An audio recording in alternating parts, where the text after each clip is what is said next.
I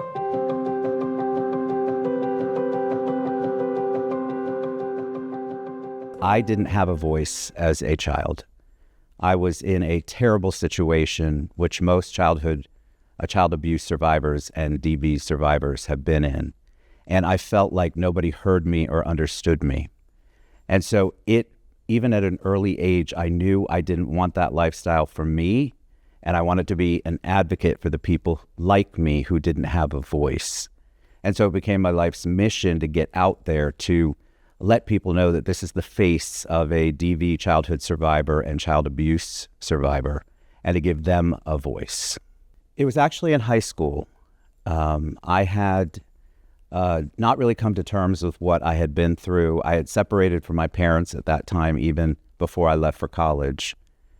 And I got into a group where one of the other people was speaking out about being a childhood survivor and a DV survivor, a childhood survivor. And I thought, how brave, how wonderful, how much I would have loved to have heard that. And I always knew, like I said earlier, that it was important for me to be a voice, but I hadn't spoken my truth yet. It was also during a time where it was just becoming okay to talk about it. And I just thought, this is so motivating. This is what people need to hear. And I knew that I had an experience that a lot of people shared, and I wanted to let them know that they weren't going through it by themselves, and that there were other people who had healed, or at least had been able to get past it. And so it was very important for me at that time, and that was the turning point. There's action involved in advocacy for me. One of the reasons why I support Harbor House is because of the services you do and the actions that you take really impact people's lives.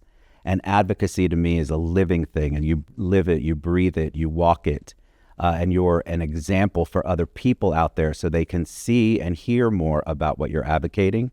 And it's actually outreach and making people understand, again, that they're not alone.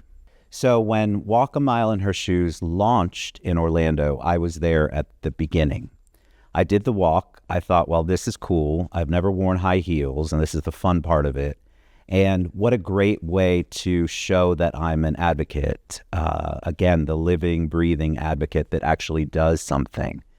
And what Walk a Mile in Her Shoes to me does is it not only enlightens people on the fact of what's going on in our own community, because most of us bury our heads about that. They don't understand the stats with domestic violence. But it also allows men to really walk that mile. And I know that sounds so cliche, but when you're in those shoes, because you walk in heels. I mean, I've learned to walk in a wedge, don't get me wrong.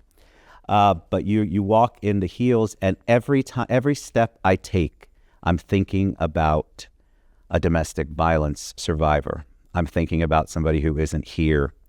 And every year I walk for myself, the little one, and I walk for the people who don't have a voice, and I walk for the people who are courageous enough to talk about it and to get out of that situation.